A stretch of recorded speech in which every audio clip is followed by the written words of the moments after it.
Salutations and welcome to the James and Tom Do Horror podcast, a podcast where two horror-obsessed filmmakers choose a different subgenre each show and pick their favourite old movie, favourite contemporary movie, and favourite obscure movie from that subgenre. I'm Jimmy P of Mad Science Films, filmmaker and sexual astronaut, and again I am joined by my co-hosts. And I'm Tom Hughes, and I don't have a big flash intro.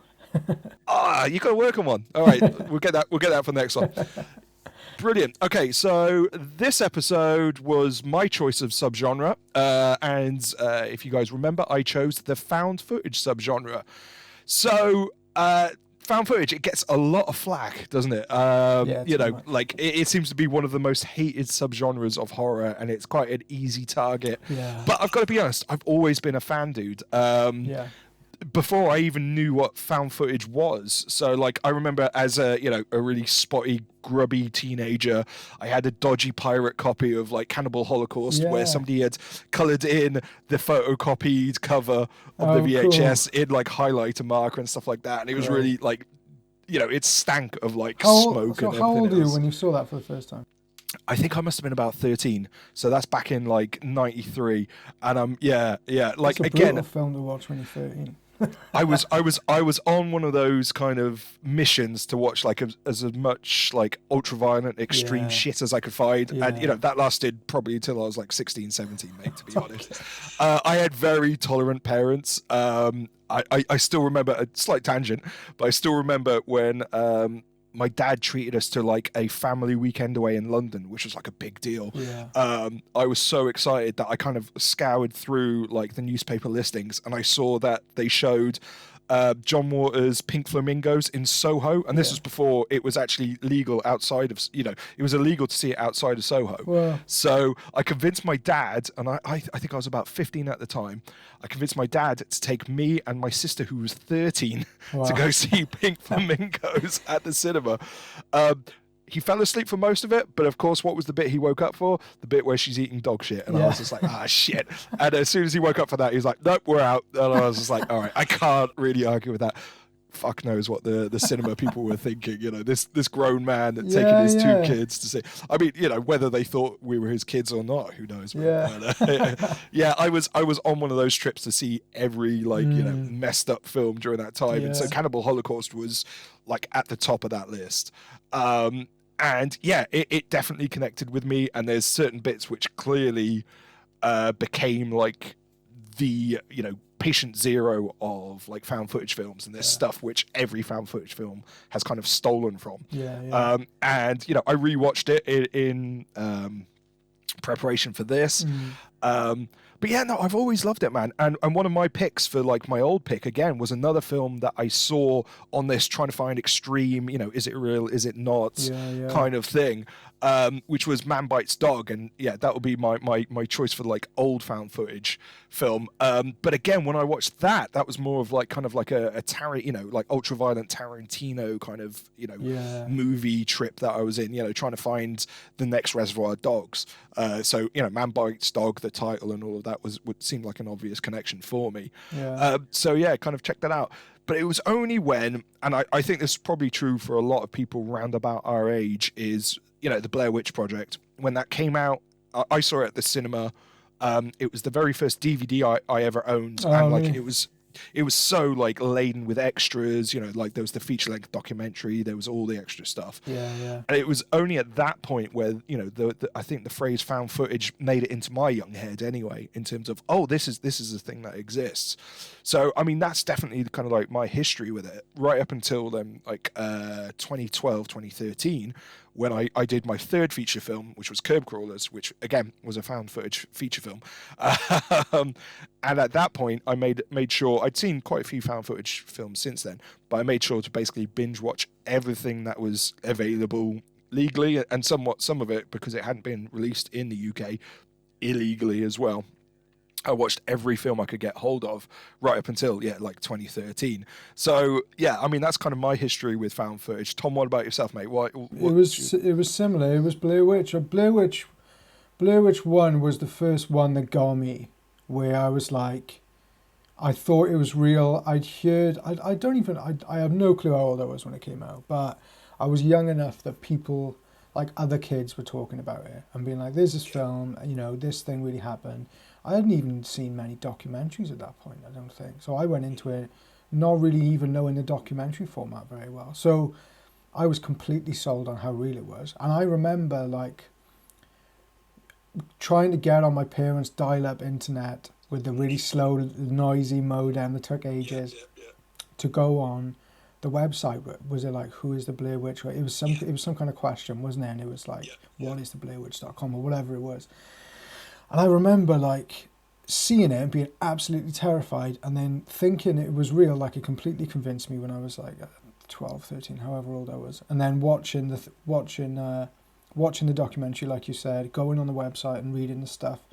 And then they did a book too. It was like the Blair Witch Dossier or something, and it was crazy. Like, it was literally written by a fake author who had studied the thing, and he was interviewing people in character for the entire book. Like, it was amazing. So the whole world of that definitely pulled me in. And then I think once I understood how they'd made it, and I must have, I don't know if I probably didn't even know about commentaries at that point, but at some point I found out about them not letting them know where they were and giving them the little map each day in the direction. Like, they gave them a set of notes, didn't they, for each day, and said, okay, you got to get here by the time it gets dark.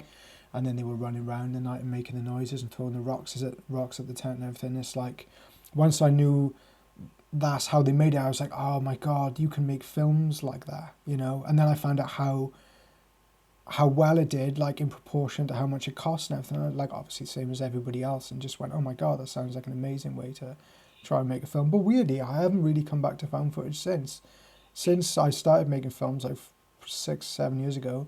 I've been trying to make proper films in quote marks with you know, production value and things, but I haven't had any money. And then it's only really this year that I've gone, found footage is like literally one of my favourite genres in horror. I love it because it lives or dies on how clever and inventive it is, and you can see on screen how much work or not work people have put into, like, if you all the examples of my favourite films, and yours too, have got a complete mythology and backstory that's developed by the actors and the directors, and it's planned, and they've spent a lot of time making a world that they drip feed you bit by bit by bit. And that's when it works amazingly, when the legend's there and then you just like drip feeding, you know, bits of it. Absolutely, man. I mean, I love the fact, I think we found each other probably the only two horror fans who, you know, wear their love of found footage on their sleeve, because it is still so bashed. And People hate it, yeah. But hey, I mean, having made one, it really was difficult after, especially the editing stage of it, and you know, like, we can go into that later, but it was really difficult to go back to normal narrative films after having done a found footage, because I loved how much, like, in post I could just like mess up with the image, glitches, messing it up, and have thematic reasons for doing it. And for me that was such a big part of it that, you know, then having to, you know, not being allowed to do that was like really kind of hampering me. And I kind of felt, well, there was this bunch of skills, and I spent like about 1.5 years on post-production on Curb Corners, because I really went down the rabbit hole of, you know, messing up the image and different tricks and stuff like this. And this was all in Premiere Pro. You know, there was a few plugins I got, but, you know, I wasn't, you know, sticking anything in After Effects at the time. So then, when it came to, you know, doing traditional films again, I was kind of like, oh yeah, I can't do that effect, which worked really well to kind of suggest, you know, the weird dislocation of characters and stuff like that.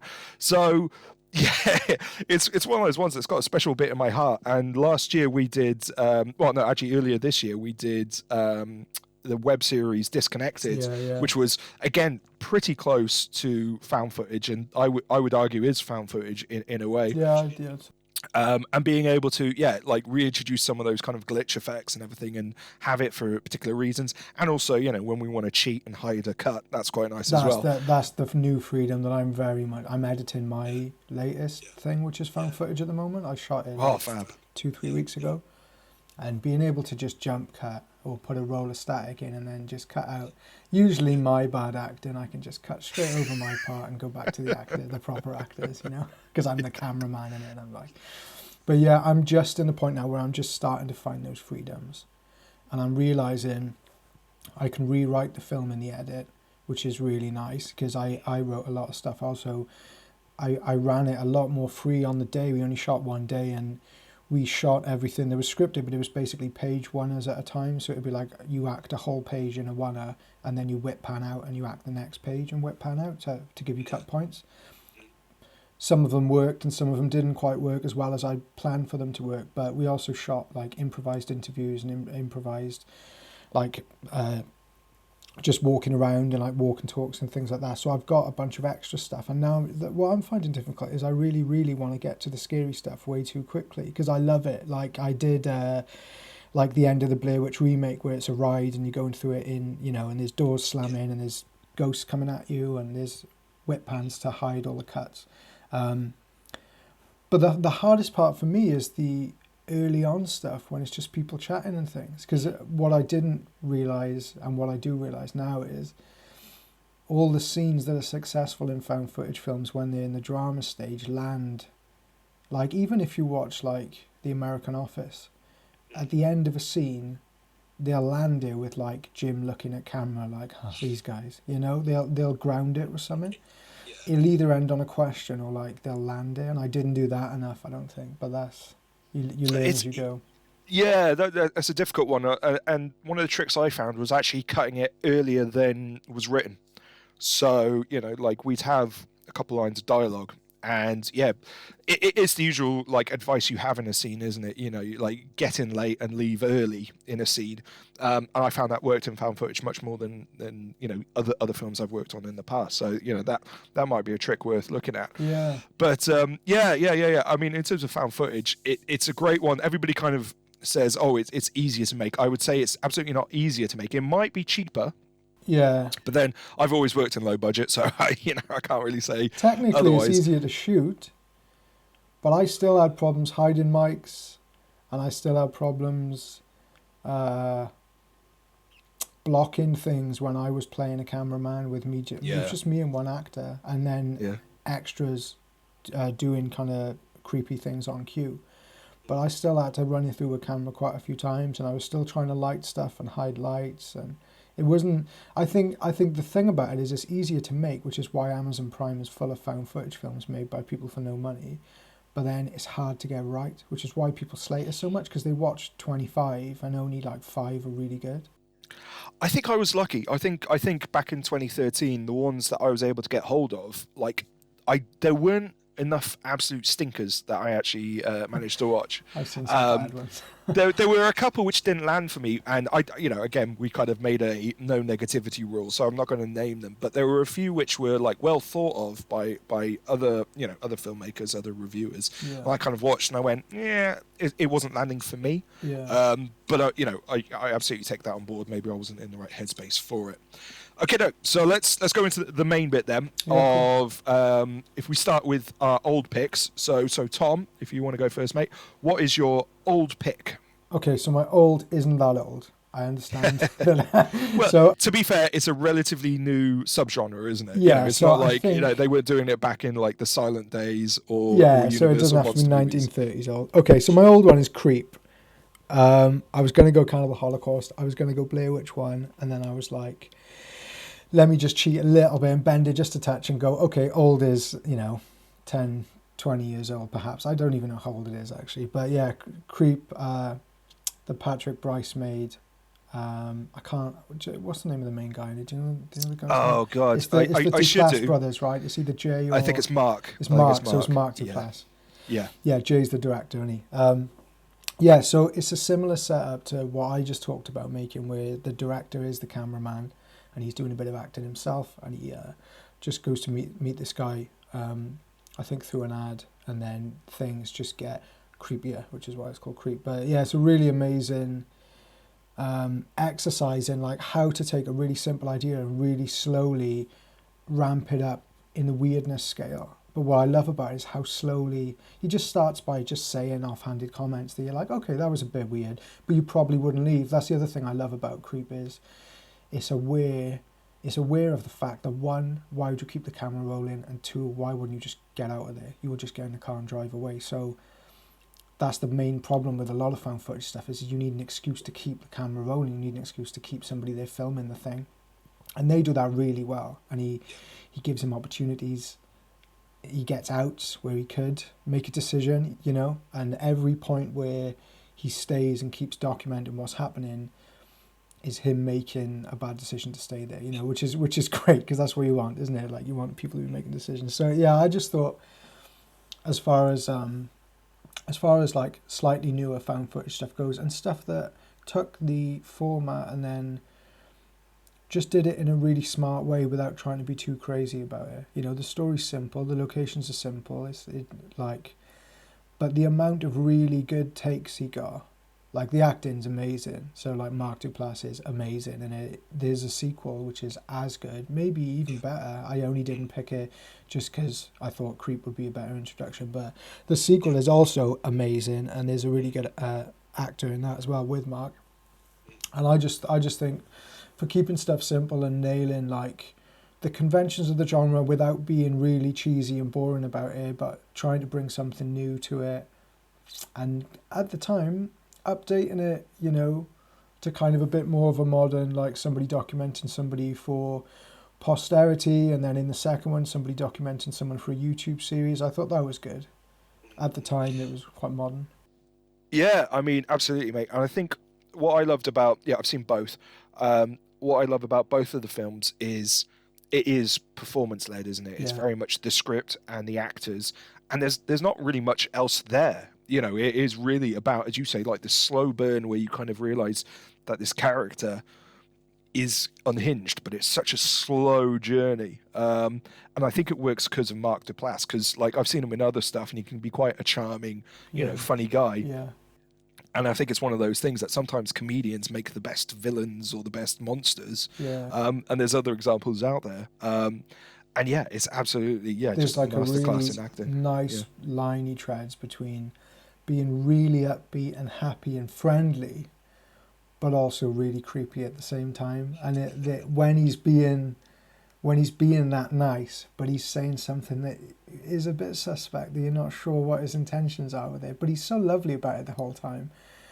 And what, you know, even as things unfold and it does get darker, he's still really polite about everything, which I love. He's so nice. He's just like, oh, you know, this is how it is. It's going to be great. So definitely, if you haven't seen Creep, then watch Creep. It's amazing. Watch 1 and 2 back to back. Yeah, I agree. I actually prefer 2 to 1. Yeah, but I couldn't tell you why.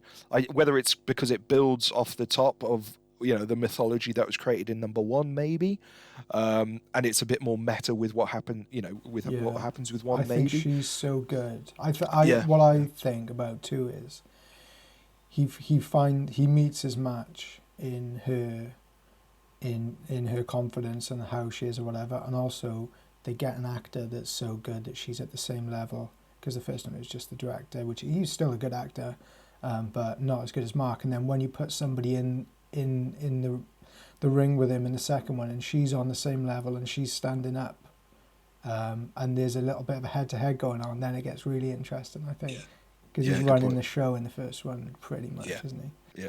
No, good point. And I mean, there was always supposed to be a Creep 3, so oh, really? Originally it was always supposed to be part of a trilogy, so I am hoping they kind of finish the trilogy and see what goes. But it's been a few years now, so fingers crossed that'll still happen. I would love that, man. Yeah, absolutely good pick. No, I absolutely encourage anybody who hasn't seen it. I think they're both on Netflix still, aren't they? Yeah, they are. There is another film called Creep, which is something on the London Underground, which is also a good film. I remember the that one you're looking for is the Creep on Netflix, if you haven't seen it. Definitely. So what was your old pick, man? So my old pick is going right back, so not quite as early as Cannibal Holocaust, but Man Bites Dog. And this kind of goes to one of the questions we've been having a back and forth on is, you know, are certain films found footage, or are they kind of mockumentaries? And like my call on it, and although I like to think myself as a bit of a purist, is if we're going to accept the Blair Witch, which clearly was edited by somebody after they found the footage, because, you know, they're cutting between video and the 16mm black and white film. Oh, yeah.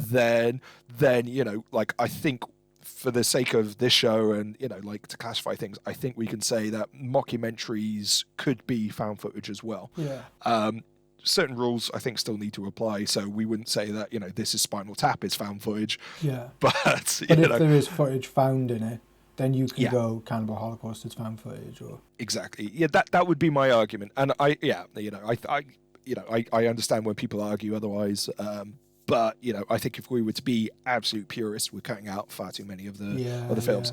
Yeah. So Man Bites Dog, technically maybe a mockumentary. But it's one of those films, again, I saw, probably when I was like 15 or 16. And again, it was, trying to find all this ultra-violent movies and stuff like this. And I watched this one. And at the time, like, I was not disappointed, but the humor, the really pitch black humor really threw me because I wasn't expecting the humor to be there. Like I read about it in, some movie magazine, and I was just like, oh my God, that sounds so dark. A documentary crew follow around a, serial killer, like messed up guy. And I think because at the time I knew I wanted to be a filmmaker and I'd made shitty little things on like hi8 camcorders, so much of the humor from that is about filmmaking itself. Now, have you seen Man Bites Dog? Yeah, I'd seen bits of it when I was younger, and I watched it again on Friday, ready for this, because I was like, I haven't seen that for ages. I'd only seen little bits of it anyway, and it was brutal, man. I still found it shocking watching it now, mostly in the way it just hard cuts to like people getting shot in the face, and it's cut really like the kills are cut so fast at times. Exactly. I mean, like there's a bit where he's like playing with some kids with a toy gun, and he's dressed as the postman. Yeah, and there's then this really fast cuts montage where loads of people get shot, like rapidly. And in any other film, each of those individual shots would be a set piece. Yeah, seriously. But clearly that's not what they're interested in. They are interested in some sort of commentary on, violence in today's society. And bearing in mind this was 1992, if anything, I'd say this film's probably more relevant now than it was back in 1992. But there's just so many shocking things, and there's so many bits where the main character, Benoit, who's actually also one of the directors, it's very much like a Blair Witch setup where there's three guys directing it, one the cameraman, one the director in the film is also the director, and then Benoit the killer is also one of the directors. Oh, cool. He's making these jokes, and then boom, something absolutely savage will happen, and gradually the film crew become more and more complicit in it, and there's bits where he asks them to like hold down the kid as he kills the kid, and I'm like, Jesus Christ. At the time, but he's just made a joke about it, or later on he makes a joke about little bastard and all of this kind of stuff, and you're like, am I supposed to be laughing or not? And there's other bits, and again, as a filmmaker, there's bits where I've made some behind the scenes stuff, and unfortunately kind of got a bit involved in the shoot because there's bits I connect with, and it's just really amazingly dark, but at the same time you kind of wonder, what were they thinking at the time? Because it seems so far ahead of its time. And there are bits, like questions about, the media and impartiality, and accusations of glorifying violence, which are quite common now. And to kind of hear those questions being asked back in 1992, which was round about the time of the Gulf War. So it was just like, Jesus Christ, like how forward thinking was this? But just in terms of the resources they had, they shot on film. And it's beautiful as well. It looks like an art film because it's anything shot in France in black and white is immediately the most beautiful arty thing ever. I think because I love La Haine so much, anything black and white and in France, I want to see. But I started watching it and I was like, wow, this is so beautiful, like so amazingly nicely shot, and like what, I don't know if it was Tri-X or whatever they were using, but the contrast is amazing, and the amount of grain is amazing, and I was just like, it's so gorgeous, which I think adds to the shocking. Yeah, but all of that is out of necessity. I mean, I watched a couple of interviews with them, like about making it, and basically they had to make it in stops and starts, but because it was like a mockumentary, that actually kind of helped the format. So there'd be like like months and months had gone by before they could afford to shoot again. So they buy Um, film, shoot the role, and then save and up for then the next yeah, role. basically yeah. That's cool. That's cool. So I mean, it's and again, this was before how to make found footage films. There was no book about it. Yeah, the only previous example really that would have been well known would have been Cannibal Holocaust, and they weren't really following that playbook that Yeah. much. So yeah, I mean, if you guys haven't checked out Man Bites Dog, absolutely check it out. So many great stories about it. I'm not sure actually if there's a really decent Blu-ray out there. If not, like yeah, we need to speak to some of our people we know who put out Blu-rays about putting something out Yeah. because But with the yeah, man. documentary as well, it's so ahead of its time. Okay, so Tom, what have you got as your new pick for the horror for the found footage subgenre? All right. So my new pick is Lake Mungo, Australian, fake documentary. It includes found footage that they have found, but it's a documentary. It's presented as a documentary and it's cut together basically through interviews with a family and people connected to a family after their daughter dies.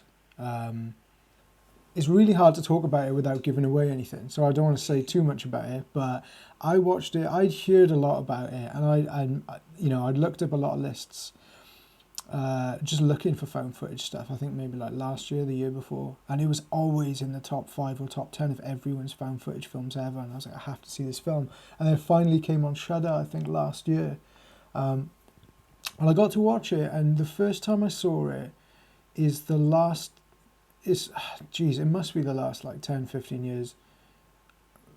It's the first time in the last 10, 15 years that I've been genuinely scared as an adult. Like because I watch horror like most days, and I'm always thinking about it. And I'm writing it and I'm making it. Once you learn like how the rides work, you're not so scared of the rides. You know what I mean? Like you know Yeah.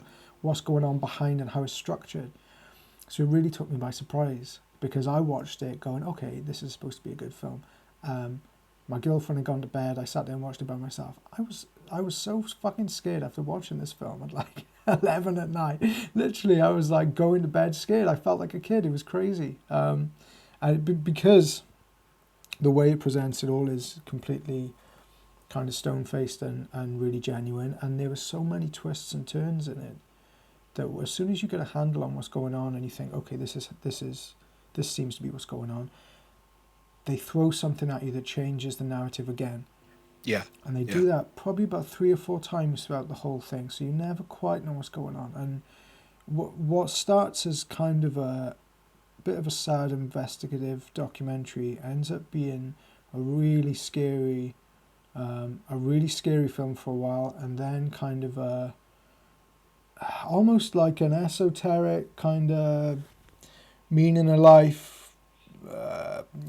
Time doesn't unfold linearly, because it kind of cuts between time frames as well. And there's definitely some kind of like exploration of, even though things are unfolding in a line for us because that's how time unfolds for us, there are ways you can tap into seeing before and ahead, like into the future and things. And the way they do that, especially towards the end of the film, where they cut in between interviews with people talking about the same thing but in 2 different points of time, and they're both seeing it from 2 different point of views.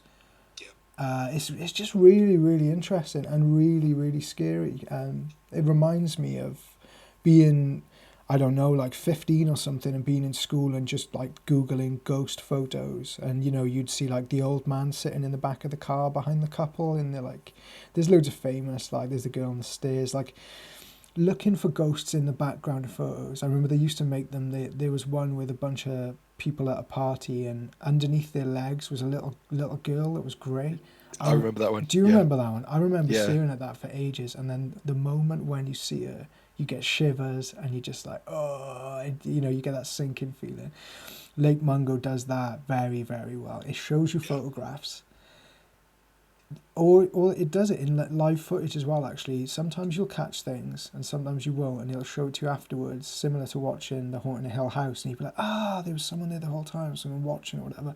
It also does the ghost photography thing really well, and it really brutally, slowly pulls in on the scary part, and you can't look. And I love the way it forces the audience to not look away as it slowly pulls in towards what's terrifying.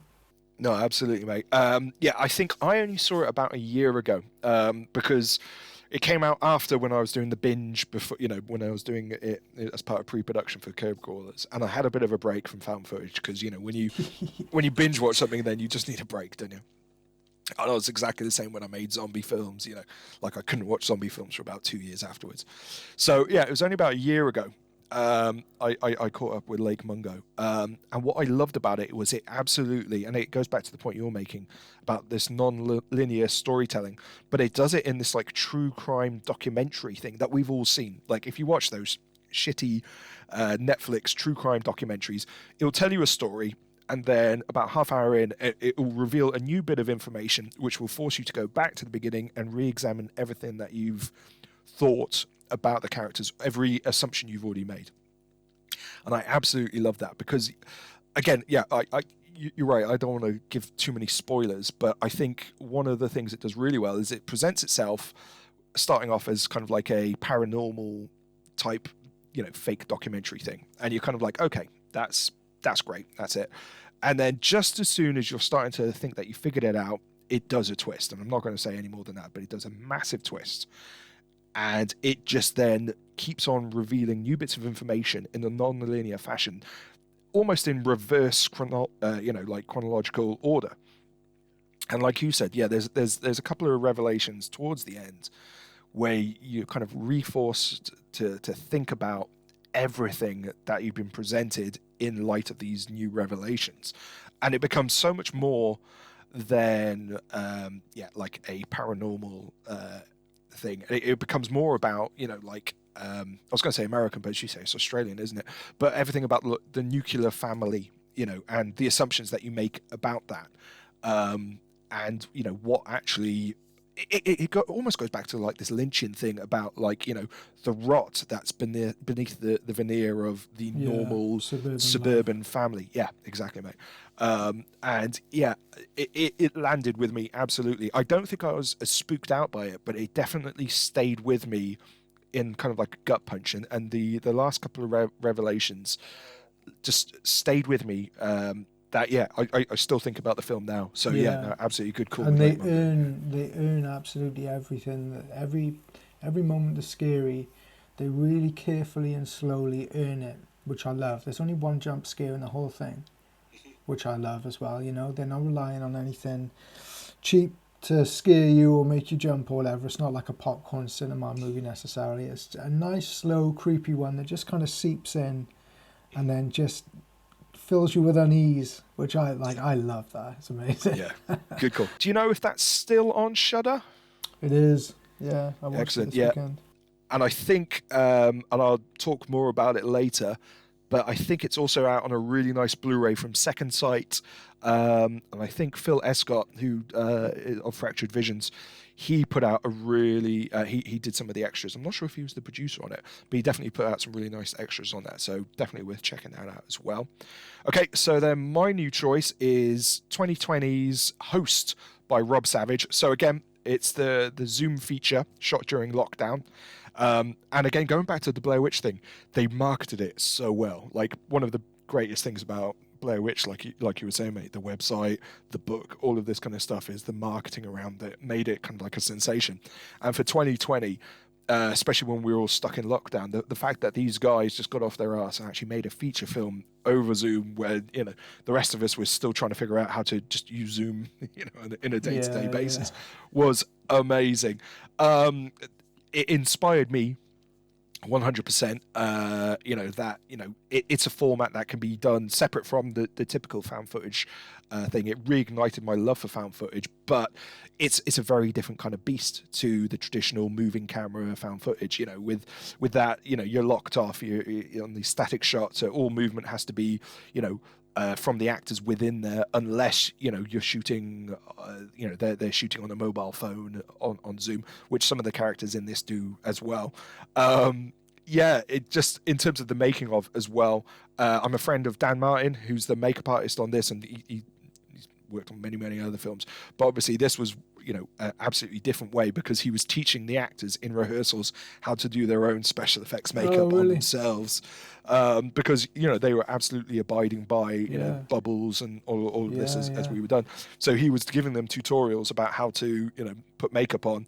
Have you seen Host? Yeah, I loved it. I watched it completely cold. I actually didn't watch it for a while because I thought it was a teenage slasher movie, right? So was going on Shudder and I was seeing Host all the time. It was on the main screen, and I saw like a teenage girl, and I was like, yeah, whatever, man. And then as soon as I read that it was found footage, I was like, okay, I'll give it a go then, because like usual, we are the opposite of most people. I'll see found footage and be like, all right, cool. So I put it on, just literally knowing nothing about it, not seen any trailers, just because it was found footage, and it was terrifying. It was awesome, and like you said, man, like just having one camera, just looking at someone's bedroom. As soon as you get used to seeing what you're seeing, as soon as anything changes in that view, it just becomes so much scarier. And they do a lot of really classic horror things. They just have a really nicely lit teenage girl's bedroom, and they just open a door to a dark hallway behind it, and you're just watching the darkness the whole time, just going, you know what I mean? What's coming out of there? Is she? Please don't go down the dark hallway. So I loved it, man. I thought it was really clever.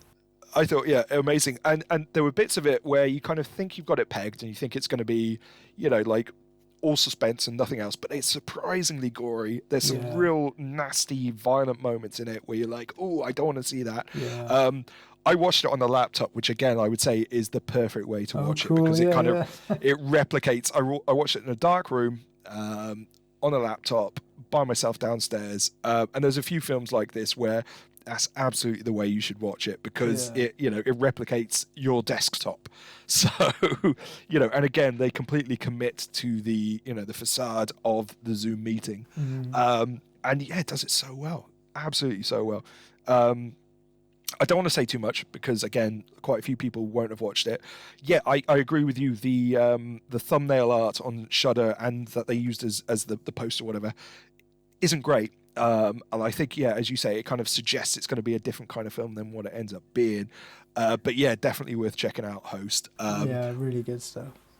His follow-up film is called Dashcam, which again he's I'm guessing is the dash cam on a car, again found footage style, so obviously he's not sick of the format yet. And again, I know Dan Martin's worked on it.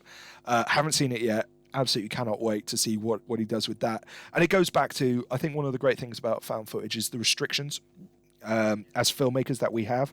The idea that it's a single camera. You can't cut away unless the cameraman is motivated to cut. So why would the cameraman cut, or why would the cameraman keep rolling? So those have to have motivation behind them. And I absolutely love the restrictions that it puts on filmmakers and the clever ways they can kind of overcome that. I thought Zoom did that so well because of the format. It ends because it's the length of a Zoom call. The free Zoom call, which is like 60 minutes or whatever. Boom, it ends there. It's real time as well, is it? Does it unfold in real time? Yeah. Yeah. So I can't remember. They did. If you get the iTunes download, and I'm sure this is the case if you buy the Blu-ray of it as well, they did like plenty of rehearsals and everything, but again, I'm not sure whether there were some hidden cuts in there or not. But again, in terms of they were all in the room at the same time recording it, so whether they did multiple takes and stitched it together afterwards, I can't remember. But it's one of the great things about just having these long takes, much longer than you do in a traditional shot film. It's almost like a theatrical experience as well. And doing it as a director, having done what did we do, 5 of these like short films, so not feature length. It was brilliant just to kind of you've got the script, you're happy with the script, but then let the actors kind of add to it and build on it, and just let them go. And really, when we were doing Disconnected, unless there were technical difficulties, we just let the actors, do what they wanted with the script. And so much of our favorite stuff in that is stuff that they came up with, which just improved upon the script in ways that we wouldn't even have thought as the script writers. Yeah. Exactly So the same with my experience with what I just did with Sarah Louise Tyler, who was in one of your shorts when you did that. I did a read through with her, for me more than anything, just to get used to it. And already, in the first read through, she was reading lines the way I'd written them without me. She already knew what I was going for and how we were going to do it. And I loved being able to block something through until it was right, and then shoot a whole bunch of takes with everything rolling, because all the sound stuff was hidden on her. It was more hassle to cut the audio between takes than it was to just keep it rolling and do 5 takes for 5 minutes or whatever it was. I had a nightmare trying to organise all the sound afterwards. But but as far as shooting goes, it's weird how setting yourself a really thin parameter to work in with a set of conventions that you have to adhere to make it work gives you this freedom that you don't have if you have too many variables. It's really, especially for me, because I overcomplicate everything when I make films, and I want things to be bigger, and I want them to be crazy, and I want to be OTT. So having a really strict framework to work in gives me it reins me in without having a producer. It's good. I absolutely, mate. I can't say too much because I've signed an NDA, but all I will say is I'm working on a motion capture thing, and the problem with that is there are just too many options. There aren't enough restrictions for me, and I come from a low budget background, so having something where literally the camera can move in any way I can imagine, or things can look in any way I imagine, I struggle, mate. I love. I mean, at the same time, I was doing these.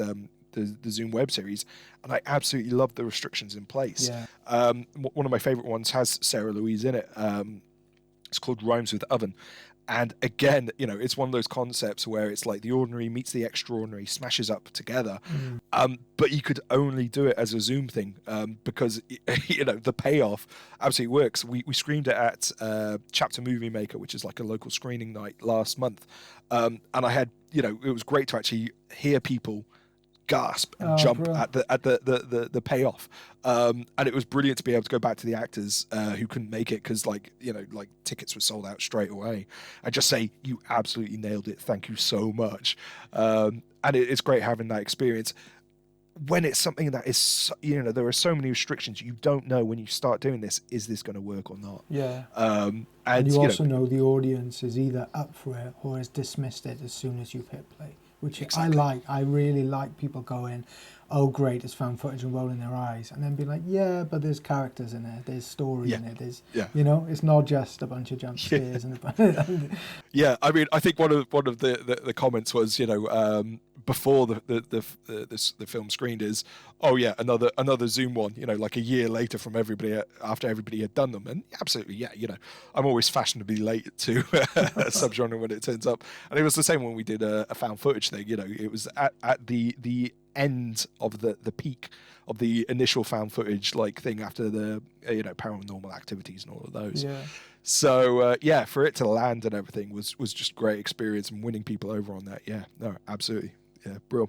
Okay, dude, so what is your obscure pick of the found footage subgenre? My obscure is the houses that October built. I think I said that right that time. I think so, mate. There's a few Halloween themed October-y found footage films like that, and there's also a lot of films on Prime with a really similar poster, and this is one of those films. It's like a creepy house in the autumn kind of thing. I watched it completely randomly, not knowing it was found footage. I just heard of it, it sounded cool, and it was about scare events on Halloween, and I was like, yeah, I'm more than up for that, because I'd seen what's the Haunt is really good, man. And Hellfest was pretty good as well. I think that's worth checking out. So as soon as I knew it was about that, I was like, yeah, I have to see it. And I was really, really surprised at how good it was, to be honest. It's when you get a found footage right, it's always a really simple idea done really well. And the idea that a group of people in an RV are traveling around to do these scare attractions for Halloween, and they're doing a whole bunch on the lead up to Halloween. And then ranking them and kind of vlogging about it. But they kind of, well, obviously it doesn't go completely to plan, otherwise, but I can't give away. Otherwise, it wouldn't be a horror film. Yeah, No. so I won't give away what doesn't go to plan, but it ends up being like pretty interesting. And again, it wasn't like the most technically amazing film, but the acting's solid enough to keep you locked in there. And because you've got that like built-in production value of it's autumn, everything's beautiful, it's Halloween, everyone's in costume. You don't know who's in costume and friendly and who's in costume and out to get you, which is a really nice, like, they play on that a little bit in there. And the setting of an RV as well is really nice, because every time they stop and camp out at night with a little fire, they're surrounded by darkness and you don't know what's around them. And every time they go to bed, they're all together, and there's, if they're hearing noises outside, then they're in the middle of nowhere. And also, your location's moving every day. So because they're traveling, every day is like a new location and a new haunted house or whatever. They must have actually found however many, 8, 9 haunt attractions to actually go to. I haven't seen them making off, but yeah, they like logistically, that's what also impressed me really, was like logistically, these guys are like, they've got the actors, they've got the RV, they've set it all up or whatever, but they've driven across America to find all these places, and they've got all these people presumably to sign some kind of agreement to say they can be in the film, because they've shot like a doc, they've really shot it like a documentary, apart from the bits they'd set up, which is amazing and very cleverly. All the bits that they set up are shot slightly out the way or in locations they can control, so there's no actual public there to freak out for what's going on. But yeah, really good one, man, worth checking out. Like, that is a popcorn movie, just a bit of fun. Yeah, definitely, man. No, that was my first time watch. So when you mentioned it, I was like, haven't heard of it at all. Oh, cool. So I found it on Prime Video. It's weird though. You can type in the houses that October built, and it will take you to something called The House of Halloween, which is the film. Okay. So it's on Prime Video as The House of Halloween, which is really confusing. And yeah, as you say, on Prime Video, there's like almost identical thumbnail art where it's like, oh, is this the right one? But I did a bit of research, made sure I was watching the right film, and I loved the concept, because the concept of these guys trying to find the most extreme haunted house attractions that they can leads it to, you've got this question then, is, are people just trying to scare them, or are people actually unhinged and trying to harm them? And it walks a really fine line a few times. And because we know as an audience member, we know it's a film, we know it's a horror film, every time they go to a new attraction, you're like, ooh, is this the attraction that's, going to mess them up or whatever? And it plays it so well. And there are bits then, obviously, where there are recurring characters that kind of pop up through the film, and it's like, ooh, okay, that's really nicely done. That's really well.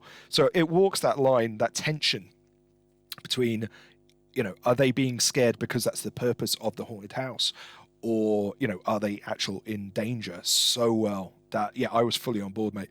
I think the one negative I would say about it, and I'm, not going to be too negative, was, the characters were kind of annoying. And I get that's kind of the point, because obviously then they rub up the, people running the attractions the wrong way.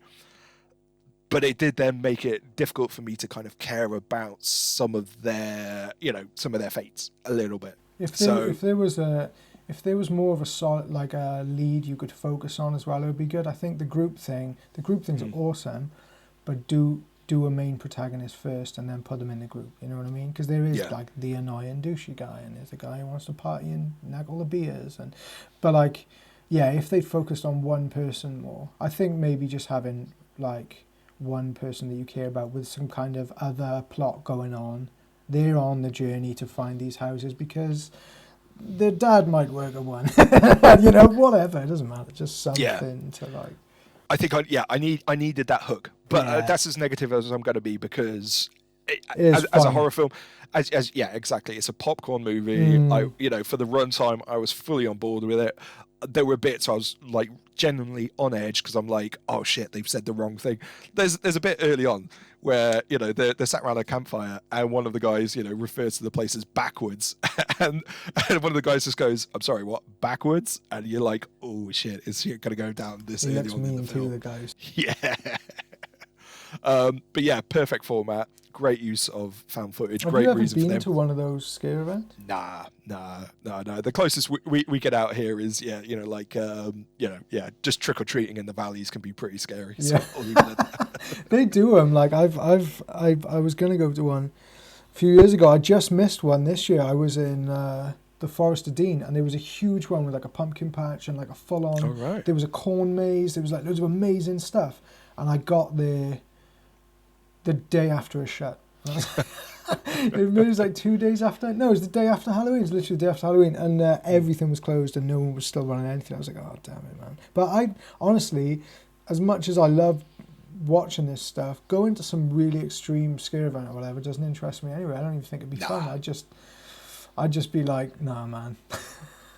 I think that comes with it's the same with watching all this extreme ultra violent stuff. You go through a phase of it as a teenager, and either it sticks with you and you want to keep doing it, or you're kind of like, yeah, you know what, I've explored all of that. I'm ready to move on. I'm the same, man. I'm extreme haunted houses. Nah. To be honest, mate, I'm like 40 now. Just going out trick or treating in the cold, that's enough for me. I'm not an adrenaline guy, man. I'm a stay at home guy. No, exactly, mate. I've got kids, so I've got to go take them out trick or treating. But I make sure I plan my costume really well, so I know it's going to be warm. Yeah. I'm going to be able to see. One year I did the traditional, like ghost with the bed sheet, and that was a nightmare, mate, because it was dark as it was. I couldn't see clearly out the eye holes. So yeah, that was the one and only year I'll ever do the traditional ghost costume. My obscure pick then is from 2012, directed by Howie Askins. It's Evidence. So this was part of my binge watch that I did when I was in pre-production on Curb Crawlers, just watching everything I could get my hands on. This, I hadn't heard about anything about it before. And for the first 40 minutes, it was fine. It was okay. It was like four guys in the woods, one of which was the camera person. And things start to go wrong a bit for them on their trip, and they start to bicker. It was okay, no. And then it's like almost right at the halfway point. And I don't want to do too many spoilers, but right for the last 40 minutes of the film, it's just absolutely intense, non-stop action sequence. And like, considering how low-key the start of the film is, you absolutely aren't expecting where it ends up, and like just how mental it goes into these weird, intense, crazy places. Even the end credits of the film. Did you stay through and watch all of the end credits? Yeah. Even that is pretty. You also don't expect it to go where it's going with the budget level it's at. So it starts at a budget level, and you're like, okay, they have no money, so they're in the woods with a camera. I've been there. I'm still there now. And then when it ramps up, you're like, oh, okay. Yeah. I mean, again, I don't think it was I'm friends with the director and the producer, and from what I understand, they don't really get along. But I'll leave it at that. But I don't think they had a huge amount of money anyway. So what they did use absolutely is on camera. I don't really want to say so, but some of the locations that they end up in were just very smart use of locations, and the effects as well. And what I love about it is, like, even all the way through the film, you're not quite sure what it is they're facing. And by the end credits, like, you've got some ideas of maybe what it is. But you can, read into it however you want because of the found footage. They're not doing hard and fast answers, at least. There was talk about a sequel. Obviously, this is 2012 was the first one, so I don't think, unfortunately, we're ever going to see a sequel. But yeah, it was one of these ones that, I just don't hear talked about at all. I hadn't heard of it before you mentioned it. I'd never heard of it. And even when I looked it up, there were a few different films with the same name from around the same time. So I was like, which one is it? Yeah, there's one later on, which I think is 2013, which is, again, just, it's fine. Yeah. But yeah, if you can track down the 2012, directed by Howie Askins, Evidence, it's a thrill ride. And that last 40 minutes, you're absolutely sucked into it. You're absolutely buying the premise. It does some great stuff, which I absolutely stole for Curb Crawlers in terms of messing up the footage.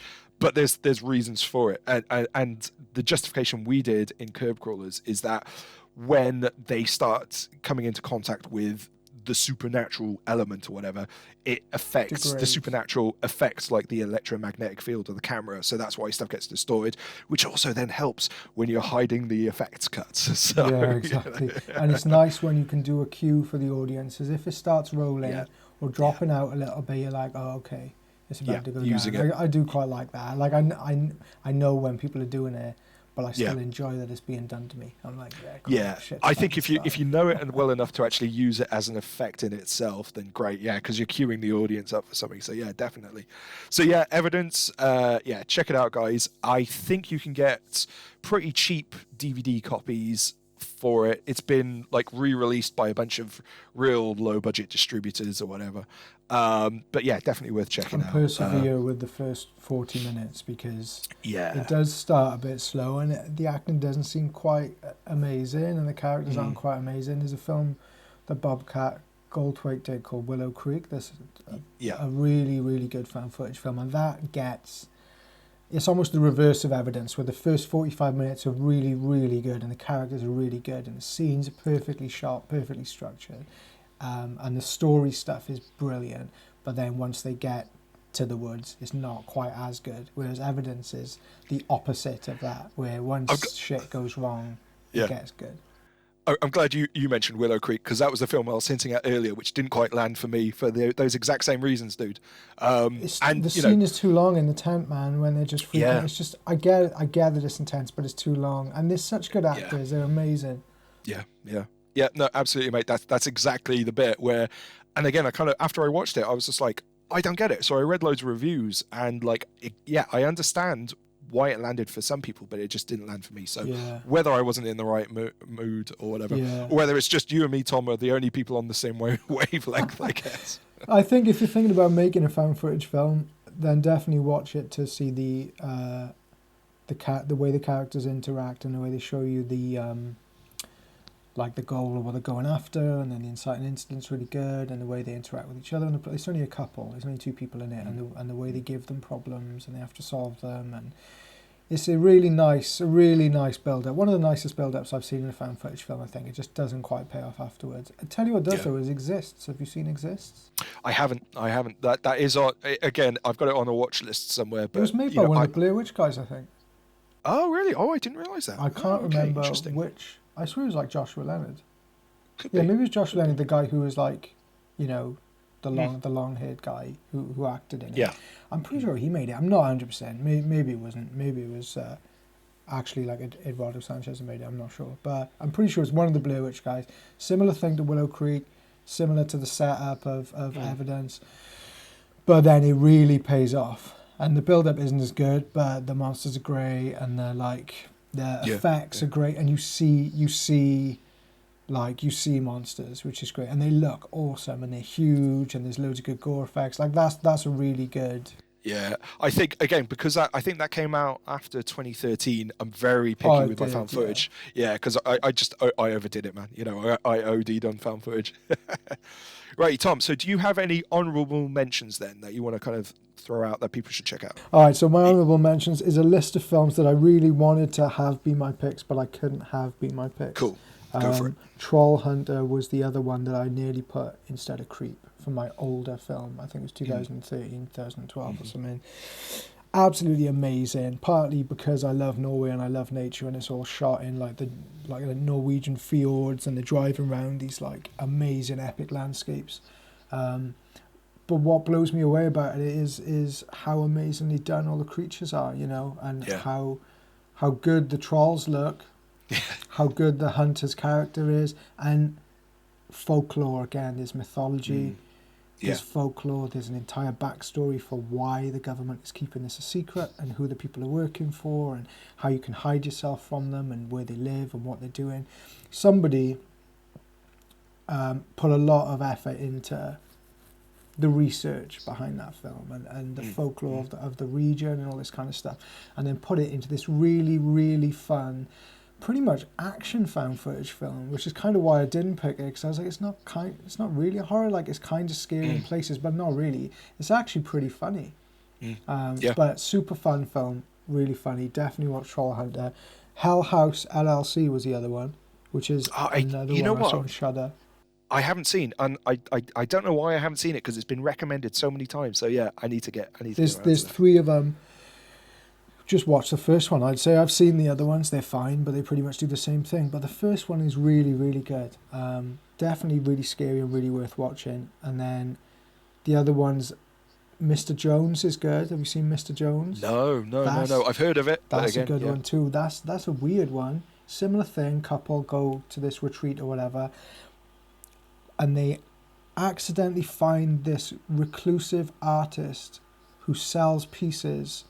They're like sculptures of people made out of branches. Really creepy. Really creepy looking pieces of art, but he's supposed to be this artist who sells these things for loads of money, but no one's ever seen him or whatever, and they end up kind of renting a place next to where he lives, and then investigate his place, and there's an underground thing to it where he makes art and stuff. It's really, really good, and it's really intense. Like, as far as like someone's walking around with a torch through an underground cavern and you just don't know what's coming, like, that's most of the film, but it's really, really fun. It's really good. Pretty much the same as Above, So Below, if you've seen that in the catacombs of Paris. Yeah. You know, once they get down there, it's pretty much just someone walking around caverns with a torch, but As Above, So Below's got a good little twist as well. It's got a nice little you know, a nice little angle there it's got on the stuff. And then the only other one was Gags the Clown, which I again watched. Not even heard of. Completely cold. It was on Prime. I think I watched it accidentally because there's a documentary about a clown, Wrinkles the Clown. Yeah, I've heard of that one. He's a creepy guy, man. Yeah. So I'd seen his film. Really creepy. I was doing artwork last year, and I drew him. I needed to draw a clown in one of the artworks, so I drew this guy, not knowing who he was. I tagged him in it, and then he's just like, he like messaged me way too much, and he was commenting on all the stuff, and he was like, "You should do prints. You should send me a print." Like, and I was like, "No, I'm not sending you anything." Like, he was way too intense and way too weird, and it kind of freaked me out a bit. And Gags the Clown has a similar cover to the Wrinkles the Clown documentary, but it is a found footage film. But a really surprisingly well-made found footage film. I think you can watch it on Prime in the UK now for free, and it's just it's interviews. It's a news crew doing interviews. I think looking for this guy. It's one of those really good. There's been clown sightings around the place, and they're trying to work out who he is and what he's doing and why he's terrorizing this one area or whatever it is, and they end up getting sucked into this really great kind of underbelly of this city that they're in America. Yeah, it's a good one. Definitely worth watching. Brilliant. Great. I mean, that's why I love doing this show, man, is because like the recommendations that you've had, either I've checked them out because of the show, or, you know, I'm now going to go check them out as well. So yeah, no, good call, man. Good call. Yeah, so some of my honourable mentions is a good double bill to have with Man Bites Dog would be My Cat. Have you heard of this one? I've heard of it, and I've seen the poster, and every time I see it, I'm like, what is that? And I never watched it. Yeah, you'll still be asking, what is that afterwards? But yeah, it's a great found footage film made by an aspiring director who's not quite all there. And the concept of the video is it's kind of a pitch video sent to Anne Hathaway about why he wants her to come all the way over to Romania to make this film. And because it's a horror film, things don't go quite to plan. And I'll just leave it at that. Amazing. It is really messed up. It like resides in a similar place to Man Bites Dog, because it's a lot about filmmaking and the intersection of like reality and not reality, and you know, again, it's very meta. It's very meta found footage filmmaking kind of thing. So yeah, definitely very intense as well. So yeah, Be My Cat, great double bill with Man Bites Dog. Another one which I'm going to give a shout out to because I think it's one that I hadn't really heard of until I saw a documentary about found footage stuff, but the McPherson tape, which I think is on Shudder now, if I got that right. Really, I think 1989, directed by Dean Aliotto. Really well done. Alien abduction movie. The same director also then remade it as a TV movie, which you can find somewhere out there on the internet, called Alien Abduction Incident in Lake County. I prefer the original McPherson tape. And again, considering it's 1989, so this is predates Man Bites Dog, does it so well in terms of just setting it up and the characters and the reason why they're filming and everything. It doesn't quite land in terms of the ending, but I'm putting that down to low budget, and then really just like there wasn't a template for found footage films at the time, but great film. Have you seen McPherson Tape? Yeah. I watched it on Shutter, I think maybe last year, and is one I'd heard of a lot as being kind of a classic. I enjoyed it. I found it kind of boring. Yeah. But I did enjoy it. But I was a little bit like, let's get to the aliens then. Come on, let's go.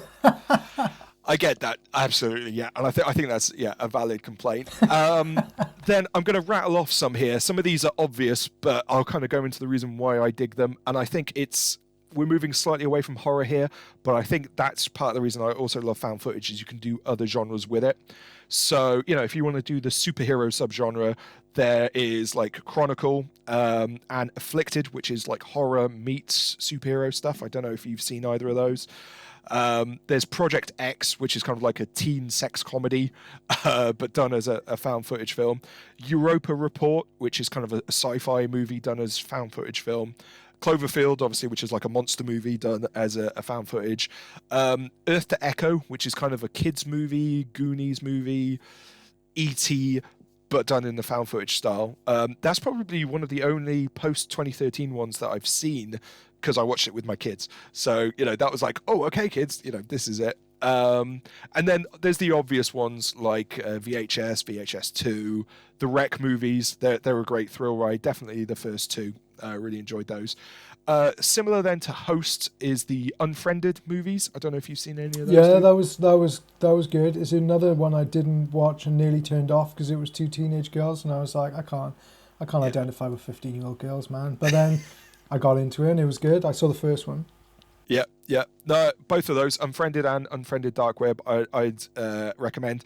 And again, I'd recommend watching it on the laptop in a dark room, because it replicates the desktop experience, if you like.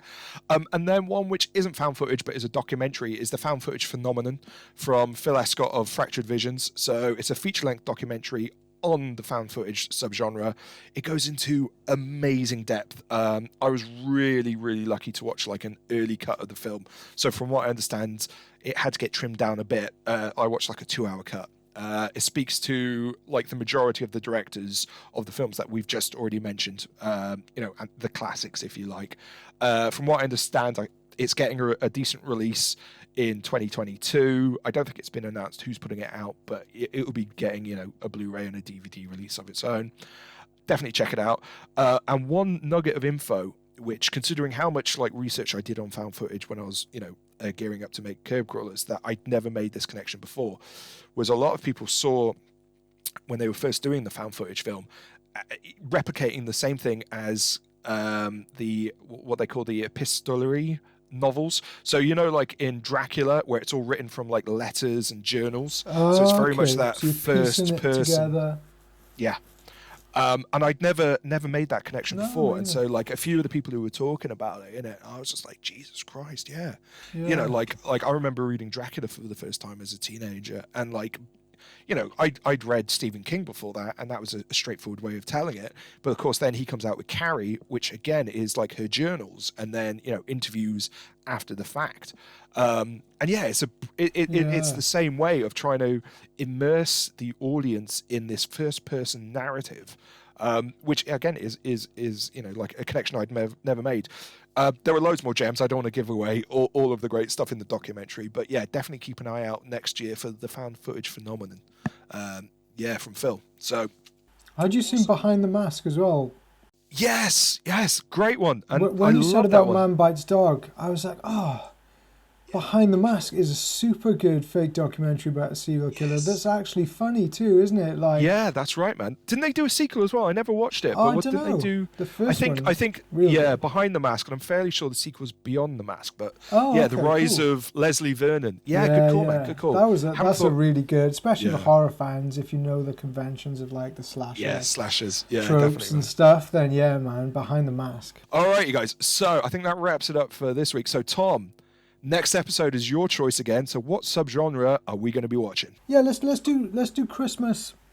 Let's do Christmas Christmas horror movies. Christmas is it? horrors, and we'll dedicate one to just slashers another time. Let's just do Christmas horrors, although my choices will probably be Christmas slashers, let's be fair. Yeah, they tend to be the best ones, definitely. Awesome. Yeah, no, fully on board for that. Christmas horror films. Right, I'm going to go away, do a bit of research, try remind myself. That was what I enjoyed about Found Footage, man, was I'd forgotten the sheer number of films that I'd seen and loved, and it was just like, oh yeah, shit, remember this, remember that. That's why my honorable mentions is just a huge list of films, because I really dug them. So that's brilliant. Yeah, cool. So if you guys have got any suggestions about what Christmas horror films that we should be checking out, let us know on the socials. So we're on Twitter as James and Tom Do, unfortunate name, but still, and Instagram as Tom and James Do Horror. So yeah, a bit closer to the fact. So guys, please join us next time to see what or who James and Tom will do. I'm still working on it, man. I'll come up with something, man. Awesome. All righty. Cheers, guys. And yeah, catch you next month for Christmas horror movies.